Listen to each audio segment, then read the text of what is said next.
The blow should have killed him, but the human just grinned. Arrival at the Academy. The Interstellar Coalition Academy was meant to symbolize peace, but every cadet knew the truth: it was a crucible. Only those who survived its trials would command fleets, govern colonies, or lead armies.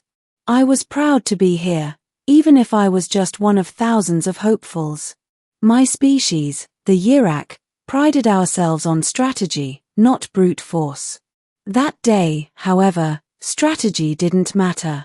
We were gathered in the central training hall, its stone-floored arena reserved for combat demonstrations. Instructors called it the Proving Circle. Today's circle was not just a lesson. It was a spectacle. Because today, a human was fighting a Hulrath. Unequal match.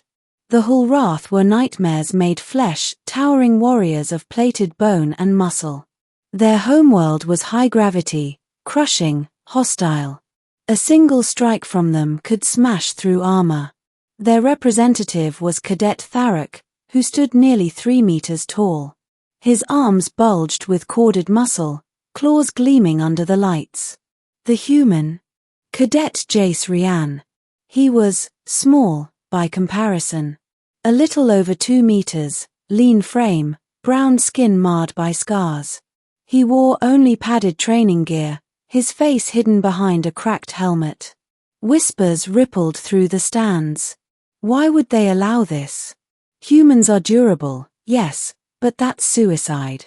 Tharok could kill him in one strike. I believed that too. Until the gong rang. The first blow. Tharok moved with shocking speed, swinging his clawed fist in a wide arc. The air itself cracked with the force of it.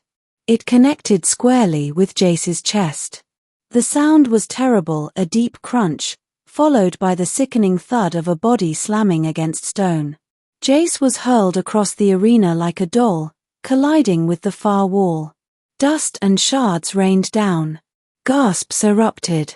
I felt my stomach twist. That blow would have pulped a Yirak, even in armor. Silence fell. Tharok raised his fist in triumph. And then, movement. Jace pushed himself up, coughing. His chest plate caved in, blood trickling from his mouth. His breathing was ragged. He should not have been standing. Yet he stood. And then, impossibly, he grinned. The grin. The grin was not defiance alone, it was hunger, thrill, challenge. His teeth shone red with blood. Nice shot, Jace rasped. Tharok froze, expression faltering. He had expected surrender, maybe even death. Instead, his opponent smiled as though the fight had only begun. The grin spread terror through the stands. Not because of what it meant for Tharok, but because of what it revealed about humans. Round after round.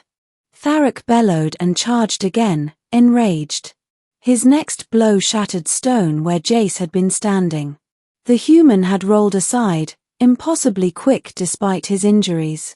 He struck back, small jabs at first, fists slamming into softer gaps of Tharok's armor. Against most species, they would have been meaningless. But Jace targeted joints, eyes, throats, the weak points only predators learn to exploit. Again Tharok landed hits. Bones cracked. Blood sprayed. Each time Jace was thrown down, the crowd thought it over. Each time, he got up. And each time, he grinned wider. I would later learn the human term, adrenaline high. Pain dulled, reflexes sharpened, bodies running on chemical fire. But in that moment, it felt like sorcery. Shifting tides. Minutes dragged on. Tharok's breathing grew heavier, his swings slower.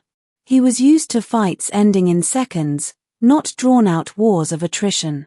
Jace, though battered, moved with relentless rhythm. He endured punishment no other species could, his body refusing to quit.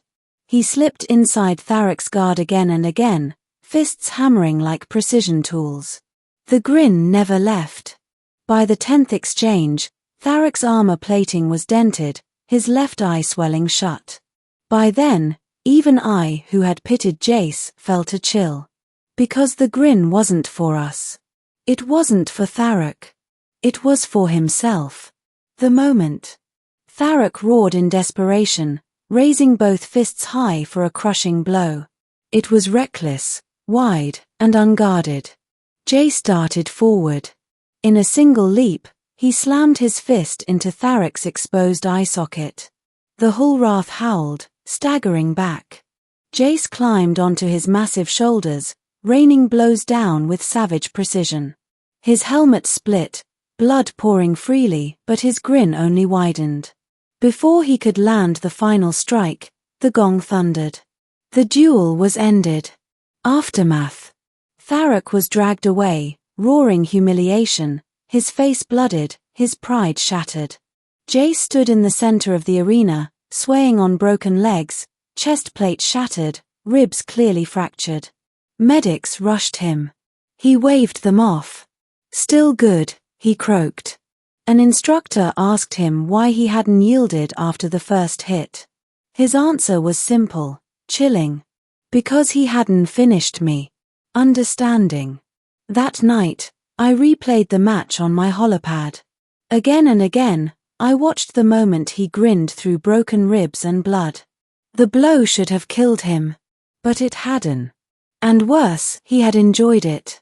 I realized then what made humans so feared in hushed whispers across the galaxy. It wasn't strength, nor claws, nor fangs. It was that they endured. They absorbed the unendurable. They turned suffering into fuel. The Hulrath fought like predators. The human fought like prey that had learned to kill predators and smile while doing it. True horror. Even now, I can close my eyes and see Jace's blooded grin. Not because it was savage. Not because it was victorious. But because it said one thing, louder than any words could. You can break me, but you'll never stop me. And that truth, I realized, is the galaxy's greatest horror.